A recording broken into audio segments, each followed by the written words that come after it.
எல்லாருக்கும் மேலாக உயர்ந்தவர், உமக்கு மேல் ஒருவரும் இல்லையே. அல்லேலூயா, அல்லேலூயா, அல்லேலூயா, ஆமென். அல்லேலூயா, அல்லேலூயா, அல்லேலூயா, ஆமென். ஒருவரால் சிருஷ்டிக்கப்படாமலே தாமாக என்றென்றும் இருப்பவர் ஒருவரால். இப்போதும் கூட மத்தேயு சுவிசேஷத்திலே இயேசுவே சுவிசேஷம் என்பதை குறித்து நாம் பார்த்து கொண்டிருக்கிறோம். சுவிசேஷம் என்றால் நற்செய்தி. இந்த உலக மக்களுக்கு நற்செய்தி பாவத்தை தொலைக்க முடியும், நாம் தேவனுடைய பிள்ளைகளாக மாற முடியும், நாம் பரலோகம் போக முடியும் என்பது தானே. ஆதாமின் சந்ததியாய் பிறந்த எல்லாரும் பாவிகளாய் நியாய தீர்ப்பு நாளில் நரகம் போகிறவர்களாய் இருக்கிறார்கள். அது மாத்திரமல்ல, இந்த பூமிக்குரிய வாழ்க்கையிலும் ஒரு சபிக்கப்பட்ட வாழ்க்கையை வாழுகிறார்கள். இந்த நிலைமையிலே மனுஷனுக்கு நற்செய்தி என்றால் இது ஒன்றுதான். அதற்கு பிறகுதான், ரட்சிக்கப்பட்ட பிறகுதான் கர்த்தருடைய ஆசீர்வாதங்களுக்குள்ள ஒவ்வொன்றாய் நாம் பிரவேசித்து அதை பெற்றுக்கொள்ளுகிறது. ஆதலால் இந்த ரட்சிப்பை குறித்து இந்த சுவிசேஷ புஸ்தகங்கள் மத்தேயு, மார்க்கு, லூக்கா, யோவான், இந்த 4 புஸ்தகங்களிலும் இயேசு எப்படி நம்முடைய பாவங்களுக்கு பரிகாரம் செய்வதற்காக நம்முடைய தண்டனையை ஏற்றுக்கொண்டு சிலுவையிலே பாடுபட்டார் என்று நாம் பார்க்கிறோம். இதில் நாம் காண வேண்டியது இயேசுவே நமக்கான சுவிசேஷம். இன்றைக்கு என்ன சொல்லுவோம்? இயேசுவை ஏற்றுக்கொண்டால் நாம் மன்னிக்கப்படுகிறோம், தேவனுடைய பிள்ளைகளாகிறோம் அப்படி சொல்லுவோம். ஆனால் இதன் பின்னணியில் இருக்கிற காரியங்களெல்லாம் நாம் நன்றாய் புரிந்து கொள்ளும்போது நாம் தேவனுக்கு ஏற்ற விதத்தில் நன்றாய் வாழ, ஆசீர்வாதமாய் வாழ, சாட்சியாய் வாழ, நமக்கு இருக்கிற இந்த ஒரே வாழ்க்கையை பிரயோஜனமாய் வாழ நமக்கு உதவியாக இருக்கும். ஆதலால் இந்த வார்த்தைகளை கவனியுங்கள். கடந்த 2 செய்திகளில் யோவான் ஸ்நானகன் வந்து இவர்தான் மேசியா என்று இஸ்ரவேலருக்கு வெளிப்படுத்தும்படியாக அவன் ஞானஸ்நானம் கொடுத்து கொண்டிருந்தான். எது? மனம் திரும்புதலுக்கேற்ற ஞானஸ்நானத்தை கொடுத்து கொண்டிருந்தான். அந்த சமயத்தில் யார் மேல் பரிசுத்த ஆவியானவர் புறாவை போல் வந்து இறங்கி தங்குகிறாரோ அவர்தான் மேசியா என்று அவனுக்கு சொல்லப்பட்டிருந்தது. அப்படி நடந்தது. ஆதலால் இவர்தான் மேசியா என்று இயேசுவை அவன் அறிவித்தான். அது மாத்திரமல்ல, அப்பொழுது அவர் பரிசுத்த ஆவியிலே நிரம்பினார் என்று வாசிக்கிறோம். பரிசுத்த ஆவியிலே நிரம்பினார், இது ரொம்ப முக்கியம். மேசியா என்றால் அபிஷேகம் பண்ணப்பட்டவர். அதுக்கு கிரேக்க மொழியில் கிறிஸ்து என்று பெயர். அப்போ மேசியானாலும் கிறிஸ்துனாலும் ஒரே அர்த்தம். என்னது? அபிஷேகம் பண்ணப்பட்டவர். எப்படி அபிஷேகம் பண்ணப்பட்டவர்? பரிசுத்த ஆவியினாலே அபிஷேகம் பண்ணப்பட்டவர். சரி, அப்படி அவர் பரிசுத்த ஆவியினாலே அபிஷேகம் பெற்றபோது நான் சொன்னேன், அவர் சோதிக்கப்படும்படியாக வனாந்தரத்துக்கு ஆவியானவர்களே கொண்டு போய் விடப்பட்டாருன்னு சொன்னேன். அதாவது ஒரு இந்த பரிகாரத்தை செய்யக்கூடிய தேவ ஆட்டுக்குட்டியாய் வருகிறவர் அதற்கு தகுதியானவராக இருக்க வேண்டும். பலியிட போகிற ஒரு ஆடு அதில் காலு நொண்டிங்க, கண்ணு தெரியாதுங்க, அப்படி ஒரு பலி செலுத்தப்பட முடியாது. ஆதலால் தேவன் இவரை தேவ ஆட்டுக்குட்டியாக மனிதனுடைய பாவங்களுக்கு தன்னை பலியாக கொடுக்க அவர் அனுப்பும்போது அவர் அனுப்பும்போது பாவம் இல்லாதவராக அனுப்பினார். அது பாவம் இல்லாதவராக இயேசு பிறந்தார். ஆனால் தன்னுடைய வாழ்க்கையில் அவர் எதுவும் பாவம் செஞ்சிடக்கூடாது இல்லையா? ஆதலால் அவர் ஞானஸ்நானம் எடுத்த பிறகு 3.5 வருடங்கள் இயேசு பல விதங்களிலே பிசாசினால் சோதிக்கப்பட்டார். ஆக பரிசுத்த ஆவியானவர் போய் அதை தடுக்கவா செஞ்சார்? இல்லை, பரிசுத்த ஆவியானவரே இயேசுவை வனாந்தரத்தில் கொண்டு போய் அங்கே பிசாசினால் சோதிக்கப்படுவதற்கு விட்டார்னு பார்க்குறோம். ஆக பரிசுத்த ஆவியினாலே அபிஷேகம் பண்ணப்பட்டிருந்தார். அந்த 3 சோதனைகளுக்கு பிறகு அவர் பரிசுத்தாவின் பலத்தோடே கூட திரும்பி வந்தார் என்று நாம் கவனித்தோம். இப்பொழுதும் கூட அருமையானவர்களே, இந்த ஒரு முக்கிய காரியத்தை நான் சொல்ல விரும்புகிறேன். இயேசு பரிசுத்த ஆவியை பெறும் வரைக்கும் 30 வயது வரை ஒரு அற்புதமும் செய்யவில்லை. ஆனால் என்றைக்கு பரிசுத்த ஆவியை பெற்றாரோ அன்று அவருக்கு ஒரு பலன் வந்தது. ஆனால் அந்த பலன் சரியாய் செயல்பட வேண்டுமானால், பரிசுத்த ஆவியின் அபிஷேகம் அப்படியே தங்கியிருக்க வேண்டுமானால், அவர் பாவம் இல்லாமல் தன்னை காத்துக்கொள்ள வேண்டும். சிலுவைக்கு போய் ஜீவனை கொடுத்து முடிவில் பிதாவே நாவியை இடத்துல ஒப்புவிக்கிறேன்னு சொல்கிற வரைக்கும் அவர் ஒரு தப்பும் பண்ணக்கூடாது. தப்பு பண்ணால் போச்சு. அப்போ சிலுவையில் நமக்காக பாவத்துக்கு பரிகாரம் செய்ய அவர் தகுதி இல்லாதவராக போயிடுவார். ஆதலால் தான் இந்த பிசாசு பல விதங்களிலே போராடி இவரை ஏதாவது ஒரு தப்பு பண்ண வச்சிடணும் அப்படின்னு முயற்சி பண்ணான். ஒரு தப்பு பண்ணியிருந்தால் என்ன ஆகும்னு நினைக்கிறீங்க? இவர் தன்னை பலியாக செலுத்தவருக்கு தகுதி இல்லாமல் போயிடுவார்.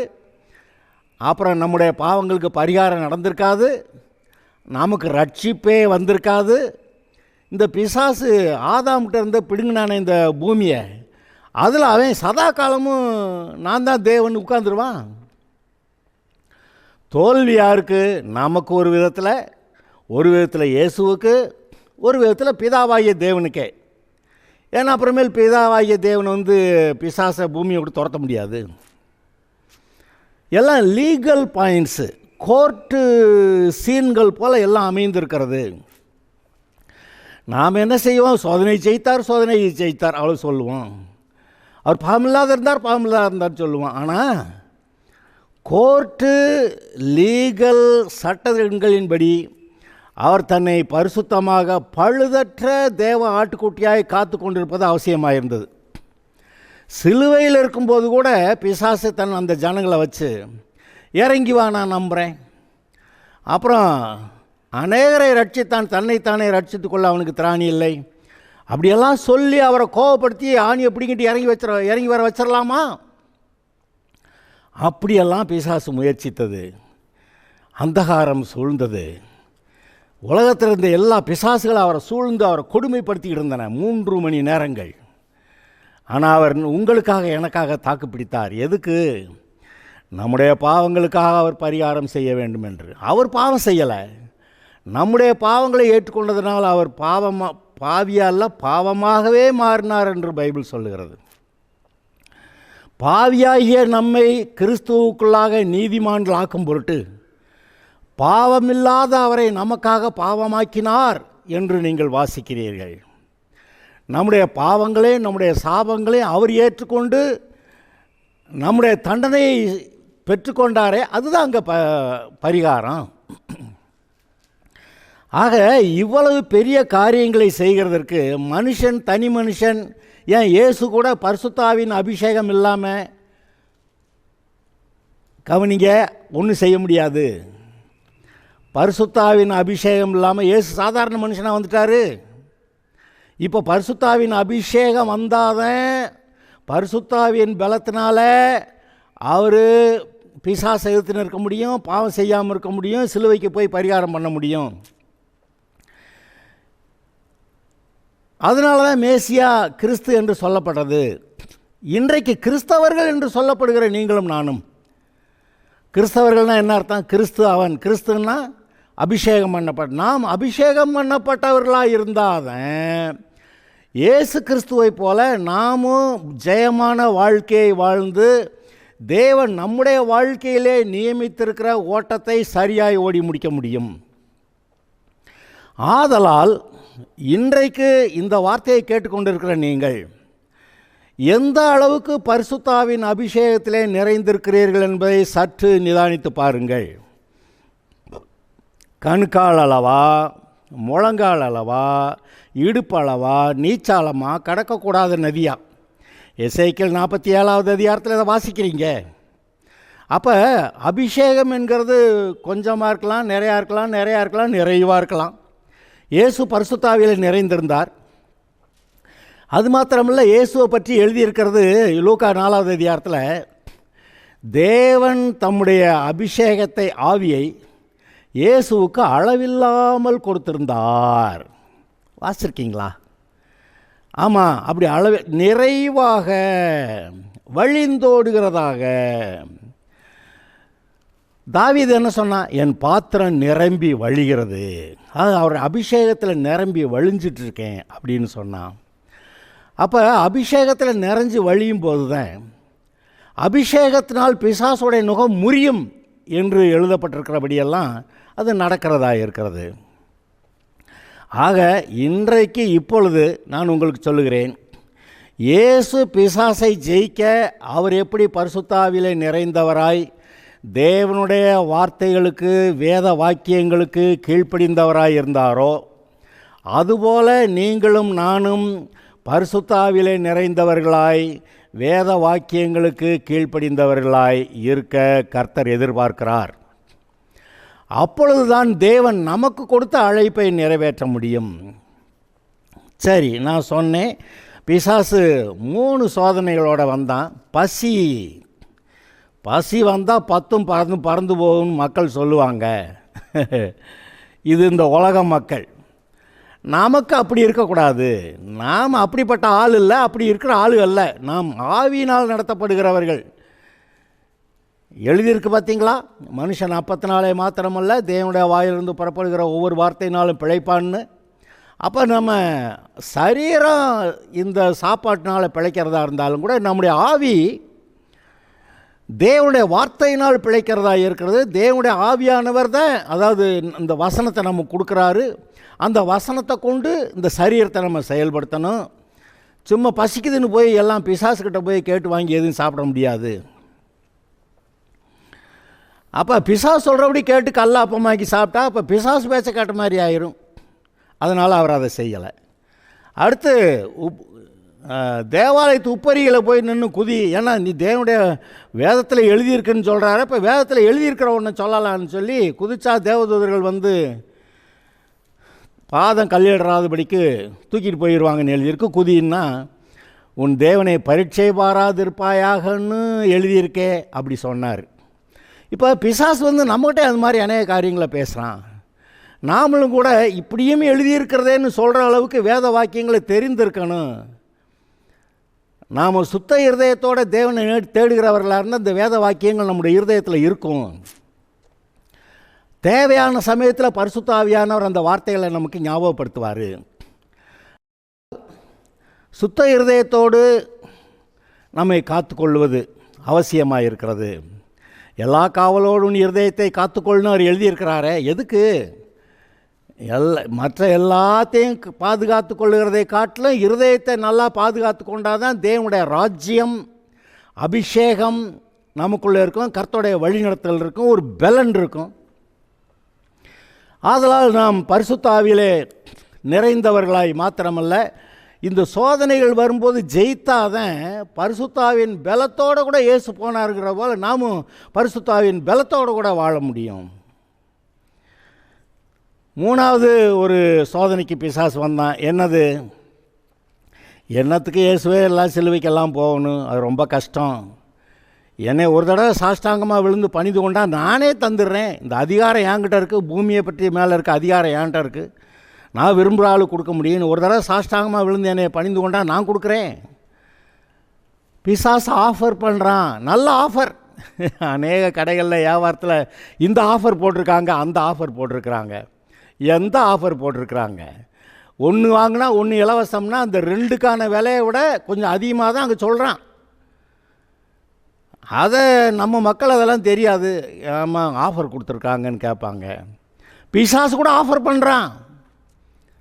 இந்த ஒரு தடவை குனிஞ்சு பணிந்து கொண்டா போதும், உலகத்தே தர்றேங்கிறான்.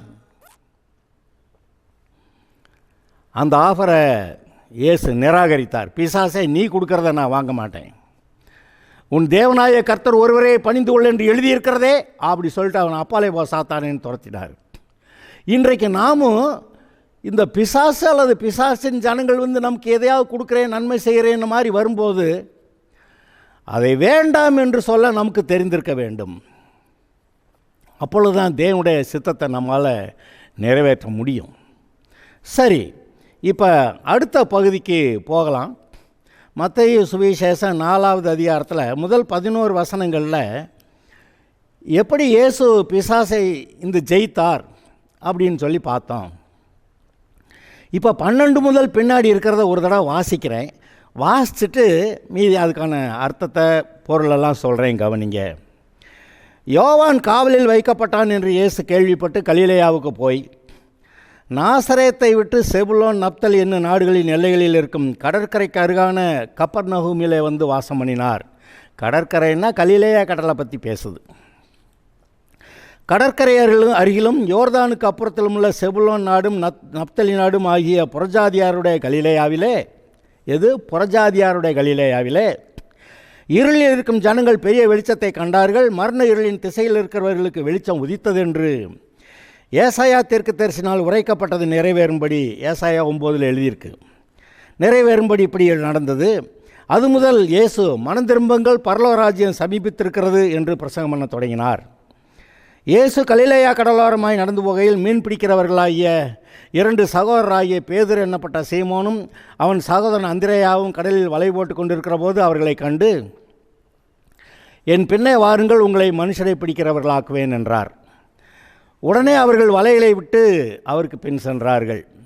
அவர் அவ்விடமிட்டு போகையில் வேறே 2 சகோதரர்களாகிய செபதேயுவின் மகன் யாக்கோபும் அவன் சகோதரன் யோவானும் தங்கள் தகப்பன் செபதேயுடனே படவிலிருந்து தங்கள் வலைகளை பழுது பார்த்து கொண்டிருக்கிற போது அவர்களை கண்டு அவர்களையும் அழைத்தார். அப்போ 2 பேர் அண்ணன் தம்பிக, 12 சீஷர்களில் 2 பேர் 2 செட்டு அண்ணன் தம்பிக. உடனே அவர்கள் படவையும் தங்கள் தகப்பனையும் விட்டு அவருக்கு பின் சென்றார்கள். பின்பு இயேசு கலிலேயா எங்கும் சுற்றி நடந்து அவருடைய ஜெப ஆலயங்களில் உபதேசித்து ராஜ்யத்தின் சுவிசேஷத்தை பிரசங்கித்து, என்ன பிரசங்கம் பண்ணார்? ராஜ்யத்தின் சுவிசேஷம். ராஜ்யம், பரலோக ராஜ்யம், ரட்சிக்கப்படலாம், பரலோகம் போகலாம் பிரசங்கித்து ஜனங்களுக்கு உண்டாயிருந்த சகல வியாதிகளையும் சகல நோய்களையும் நீக்கி சொஸ்தமாக்கினார். அவருடைய கீர்த்தி சீரியா எங்கும் பிரசித்தமாயிற்று. இஸ்ரவேல் தேசத்தில் மட்டும் இல்லை, சீரியா தேசத்துக்கும் போயிடுச்சு. அப்பொழுது பலவித வியாதிகளையும் வேதனைகளையும் அடைந்திருந்த சகல பிணியாளிகளையும் பிசாசு பிடித்தவர்களையும் சந்திர ரோகிகளையும் திமிர்வாதக்காரரையும் அவரிடத்தில் கொண்டு வந்தார்கள். அவர்களை சொஸ்தமாக்கினார். கலிலேயாவிலும் தெக்கப்போலியிலும் எருசலேமிலும் யூதேயாவிலும் யோர்தானுக்கு அப்புறத்திலும் இருந்து திரளான ஜனங்கள் அவருக்கு பின் சென்றார்கள். ஓகே, இப்போ நான் இந்த பகுதியோடைய விவரங்களை சற்று சொல்கிறேன். 12வது வசனம். யோவான் காவலில் வைக்கப்பட்டான் என்று இயேசு கேள்விப்பட்டு கலிலேயாவுக்கு போய் நாசரேத்தை விட்டு செபுலோன், நப்தலி என்னும் நாடுகளின் எல்லைகளில் இருக்கும் கடற்கரைக்கு அருகான கப்பர்நகூமிலே வாசம் பண்ணினார். இதில் இடையில் இன்னொரு விஷயம் இருக்கிறது. இயேசு தமது ஊராகிய நாசரேத்துக்கு போனபோது அவர் அங்கே ஜெப ஆலயத்தில் பிரவேசித்து அங்கே வேத வாக்கியத்தை எடுத்து வாசிக்க சொன்னபோது வாசிச்சுட்டு தன்னை பற்றி எழுதியிருக்க இடத்தை எடுத்து வாசிச்சுட்டு, இந்த வேத வாக்கியங்கள் இன்று உங்கள் காதுகள் கேட்க நிறைவேறியது அப்படி சொன்னார். அதை கேட்ட உடனே வேத வாக்கியம் நிறைவேறிட்டான். அப்படின்னா மேசியாங்கிறது நீயா தேவனுடைய குமாரனா? உன்னை பற்றி நீ என்ன நினச்சிக்கிட்டு இருக்கிற? நீ மனுஷனாக இருந்த நீ தேவனுக்கு சமமாக உன்னை பேசுறியா? நீ எப்படி தேவ தூஷன்னு சொல்கிற அப்படின்னு சொல்லி அவரை கல்லை விட்டு எரிஞ்சுக்கொள்ளி மலையிலேருந்து உருட்டி விடுறதுக்காக இழுத்து கொண்டு போயிட்டாங்க. நடந்ததை பாருங்க. சொந்த ஊரில் நாசரேத்தில் இவரை மாலையிலேருந்து ஊட்டி விட கொண்டு போயிட்டாங்க. அப்போ நாசரேத்தூரில் இவர் சொல்கிறாரு, தீர்க்கதரிசி ஒருவனும் தன் ஊரில் அங்கீகரிக்கப்பட மாட்டான் என்று மெய்யாகவே உங்களுக்கு சொல்லுகிறேன். சரி, அப்புறம் அப்படி இருந்த நிலைமையில் அவர் தொடர்ந்து நாசரேத்தில் அப்பைக்கு இருக்க முடியாது. 10ஆவதுக்கு ஒரு செய்தி கேள்விப்படுறாரு. எங்கே இயேசு ஞானஸ்நானம் எடுத்து வந்த உடனேயே கொஞ்ச நேரத்தில், ஒரு சில நாட்களில் ஏரோது ராஜா யோவான் ஸ்நானனை சிரச்சேதம் பண்ணிட்டான்னுங்கிற செய்தியும் ஒன்று வருது. அதனால் இது இப்போக்கி தொடர்ந்து நாம் அங்கே யூதேயாவில் இருந்தால் பிரச்சனையாக இருக்கும்னு மெதுவாக ஒதுங்கி கலிலேயாவில் உள்ள கப்பர்நகூமில் வாசம் பண்ணினார் என்று எழுதியிருக்கிறது. அந்த கப்பர்நகூம்ங்கிறது புறஜாதிகள் பகுதின்னு எழுதியிருக்கு. நீங்கள் ஏசாயா 9 எடுத்து வாசிங்கன்னா அந்த புறஜாதிகள் நாடாகி அதை அவர் பிரசித்தம் பண்ணுவார், ஆசீர்வதிப்பார்னு எழுதியிருக்குது. இவர் வந்தால் அப்புறம் ஆசீர்வாதம் தானே. நாசரேத்தூர்லேருந்து யூதேயா பகுதியிலேருந்து விரட்டி விடுறாங்க, அதனால் இங்கே போகிறாரு. சரி, அப்படி அவர் வந்தபோது என்ன பிரசங்கம் பண்ணினார்? பரலோக ராஜ்யம் சமீபமாக இருக்கிறது, மனம் திரும்புங்கள். மனம் திரும்புங்கள்ங்கிறது ஒரு கமாண்டு. ஏதோ மனம் திரும்பினா திரும்ப வேண்டாம்னு இல்லை, அப்படி இல்லை. ரட்சிக்கப்படணுமா? பரலோக ராஜ்யம் சமீபமாக இருக்கிறது, ரட்சிப்பு பக்கத்தில் வந்துருச்சு. நீ ரட்சிக்கப்பட்டு தேவனுடைய பிள்ளையாக மாறலாம், தேவனுடைய ராஜ்யத்துக்கு நீ வரலாம், வந்துருச்சு, நீ மனம் திரும்புன்னு சொல்கிறாரு. It's a command. உனக்கு பிடிச்சா மனம் திரும்பு, பிடிக்கலன்னா மனம் திரும்ப வேண்டாம், அப்படி இல்லை. ரட்சிக்கப்படணுமா, மனம் திரும்பு. இயேசு கலிலேயா கடலோரமாய் நடந்து போகையில் மீன் பிடிக்கிறவர்களாகிய 2 சகோதரர், சீமோனு அவனுடைய சகோதரன் அந்திரேயா, அப்புறம் இன்னும் 2 பேர் அங்கே யார், யாக்கோபும் அவன் சகோதரன் யோவானும், 4 பேர் இவங்களை என் பின்னே வாருங்கள், நான் உங்களை மனுஷரை பிடிக்கிறவர்களாக்குவேன்னு சொன்னார். அந்த 4 பேரும் இவரை பின்பற்றி வர்றாங்க. அப்படி அவர்கள் வரும்போது அதாவது இது ஒரு பெரிய அதிசயங்க. இவங்களை பார்த்து என்னை பின்பற்றி வாருங்கள்னு சொன்னால் அவங்க உடனே போனால், இதுக்கு முன்னாடி சில விஷயங்கள்லாம் நடந்திருக்கலாம். ஏன்னா அந்த ஊரில் அடிக்கடி போவார் வருவார். அங்கே பேதுருகிட்ட போய் என் படகை கொஞ்சம் கொடுன்னு கேட்டார், அதை கொடுத்தான். அவருக்கு பிரசங்கம் பண்ணார். அதை கேட்டுட்டு சரி எனக்கு படகு கொடுத்தானே இவனுக்கு சும்மா அனுப்புகிறதான்னு சொல்லி ஆழத்தில் தள்ளிட்டு போய் வலையை போடுனார், வலைகளை போடுனார். இவன் ராத்திரி பூரா மீன் பிடிச்சா ஒன்றும் கிடைக்கல, இப்போ பகலில் பிடிச்சா ஒன்றும் கிடைக்காதே அப்படின்னா, நீ சொல்கிறேன் போப்பான்னாரு. போனால் வலை கிழியத்தக்கதாக படகு அமிழத்தக்கதாக மீனை பிடிச்சான். அவனுக்கு ஒரு பெரிய கேள்வி, இது யாரு அப்படின்னு யோசிச்சு, ஆண்டவரே நான் பாவியாகிய மனுஷன், நீர் என்னை விட்டு போகணும் அப்படின்னு சொன்னான். அப்போ தான் கர்த்தர் சொல்கிறாரு, பயப்படாத, இனிமேல் நீ மனுஷரை பிடிக்கிறவர்களாக இருப்பீர்கள்னு சொல்லி அவங்கள கூட்டிகிட்டு போகிறாரு.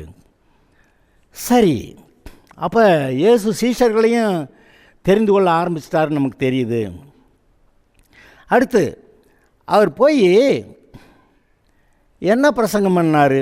அவர் கலிலேயா எங்கும் சுற்றி நடந்து அவர்களுடைய ஜப ஆலயங்களில் உபதேசித்து ராஜ்யத்தின் சுவிசேஷத்தை பிரசங்கித்து, நான் தான் சொன்னேன் ராஜ்யத்தின் சுவிசேஷம், ரட்சிப்பு, பரலோக ராஜ்யம், நீ பரலோகத்துக்கு போகலாம், இந்த நரகத்தில் இருக்க வேண்டியதில்லை, இந்த வாழ்க்கையின் நரகம், போகிற இடமும் நரகம், பாவிகள் அங்கே தான் போகிறாங்க, ஆனால் நீ ரட்சிக்கப்படு, மனம் திரும்பு, பரலோகத்துக்கு வா அப்படின்னு கூப்பிட்றாரு.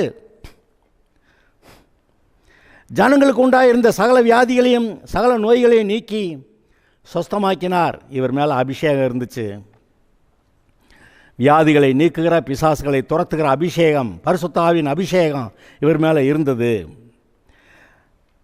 அவருடைய கீர்த்தி சீரியா எங்கும் பிரசித்தமாயிற்று. சீரியா தேசத்தை பற்றி நீங்கள் வாசிப்பீங்க. இஸ்ரவேல் தேசத்துக்கு வடக்க மேலே இருக்கக்கூடிய ஒரு பகுதி சீரியா தேசம். அங்கெல்லாம் பிரசித்தமாயிற்று. அப்பொழுது பலவித வியாதிகளையும் வேதனைகளையும் அடைந்திருந்த சகல பிணியாளிகளையும் பிசாசு பிடித்தவர்களையும் சந்திர ரோகிகளையும் திமிர்வாதக்காரரையும் அவரிடத்தில் கொண்டு வந்தார்கள். அவர்களை சொஸ்தமாக்கினார். இயேசுடைய ஊழியத்தில் என்ன செய்தார் என்று இங்கே வாசிக்கிறோம். என்ன செஞ்சார்? வியாதியஸ்தரெல்லாம் சுகமாக்கினார். 2, யாரையெல்லாம் பிசாசு பிடித்திருந்ததோ அவர்கள்ட்ட இருந்த பிசாசை துரத்தி அவர்களை விடுதலை பண்ணார். அடுத்து சுவிசேஷத்தை பிரசங்கித்தார்.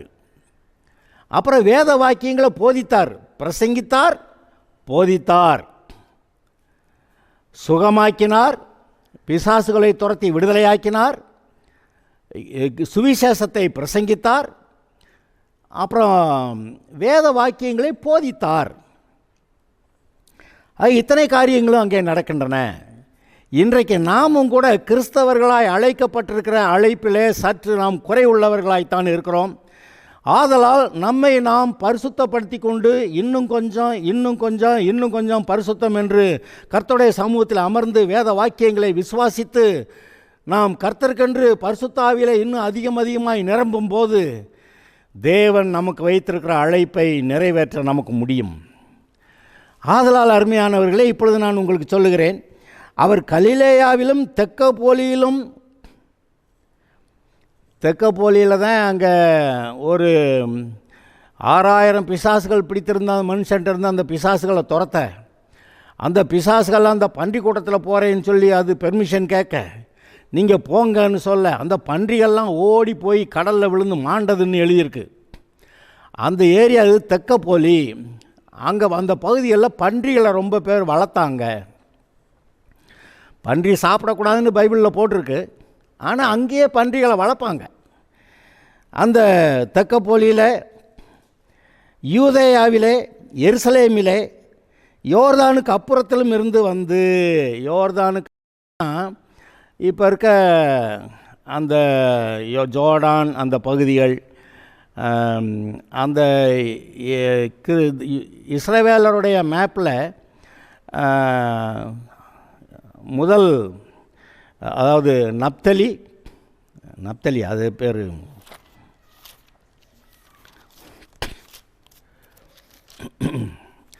ரூபன், அப்புறம் மனாசே. ரூபனுக்கு ஒரு கோத்திரம் அங்கே இருக்குது, காத் கோத்திரம் அங்கே இருக்குது. அப்புறம் மனாசையில் பாதி கோத்திரம் யோர்தானுக்கு கிழக்கே இருந்துடுறாங்க. அந்த பகுதியெல்லாம் அங்கே இருந்து ஜனங்கள் வந்து இவருடைய வசனத்தை கேட்க வந்தார்கள் என்று நாம் வாசிக்கிறோம். ஆக அநேகர் பிரபலமானவர்களாக இருக்க விரும்புகிறார்கள்.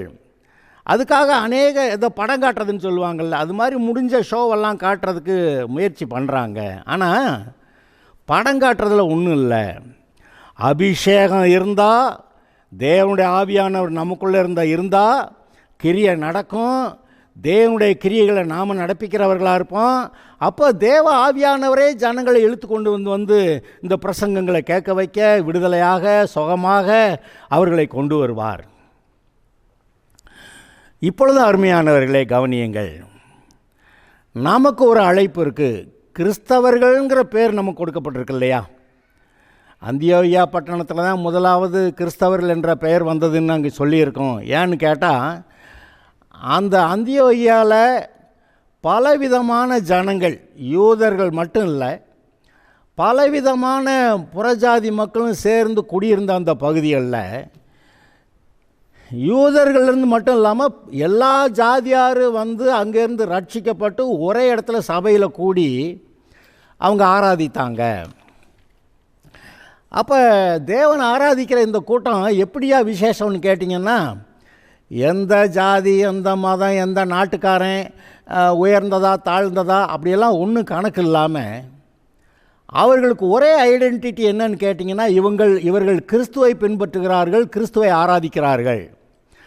அதனால தான் அவங்களுக்கு கிறிஸ்தவர்கள்ங்கிற பேர் வந்துச்சு.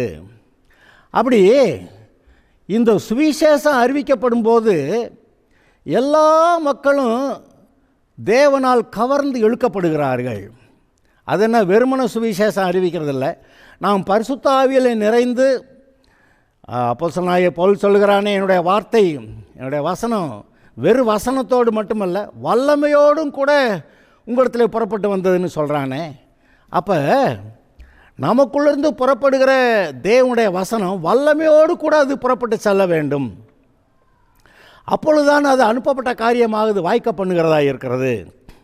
அருமையானவர்கள், இப்பொழுதும் கூட நீங்கள் இந்த காரியத்துக்கெல்லாம் உடனே ஜெபம் பண்ணியெல்லாம் காரியம் சரி பண்ண முடியாது. நம்மை கர்த்தர்கிட்ட ஒப்புவிச்சு நம்மை பரிசுத்தம் பண்ணிக்கொண்டு கர்த்தருக்கு காத்திருந்து அவரை நோக்கி பார்க்கும்போது தான் நம்ம பரிசுத்தமாக அபிஷேகம் அதிகமாகும். அப்பொழுது தேவனுடைய வல்லமை நமக்குள்ள அதிகமாகும். அந்த சமயத்தில் சோதனைகள் வரலாம், சோதனைகளே நம்ம ஜெயிப்போம். அப்போ தான் தேவனுடைய வல்லமையோடு கூட நாம் தேவனுடைய கிரியைகளை நடப்பிப்பதற்கு ஆயத்தமாக இருப்போம்.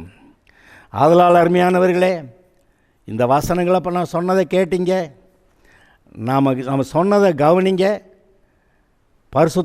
பரிசுத்தமாகவும் பரிசுத்த ஆவியிலே நிரம்புவோம், கர்த்தரை நோக்கி பார்ப்போம், அவருக்கு காத்திருப்போம், பரிசுத்த ஆவியிலே நிறைந்து சோதனைகளை ஜெயித்து பரிசுத்த ஆவியின் வல்லமையோடு கூட நாம் வாழலாம், பலத்தோடு கூட வாழலாம்.